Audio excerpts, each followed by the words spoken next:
Hello, it's Dave here at DM Online. You may not be aware of the fact that you can change backgrounds in Skype. I just found this out myself the other day after using Zoom for a long time, and it's actually pretty effective, and this is how you do it. Dead simple. Once you're in Skype, you just go up to Skype in the top left, and then the drop down there you'll see audio and visual settings. So you just go down there and click on audio and video, and it opens up this selection of preset backgrounds that you can play around with, or you can just go to my backgrounds, hit the plus and add your own, and it's actually pretty good. I find Zoom, or at least the desktop version of Zoom, which I tend to use, I have to use my green screen for their backgrounds to work really well, and there's much more things you can do in Zoom.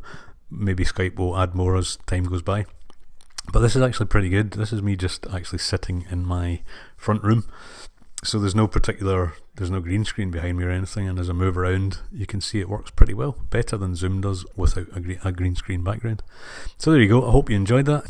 If so, feel free to subscribe, leave me a comment, and hit the little bell if you want to be notified of my upcoming videos. Cheers for now. Bye bye.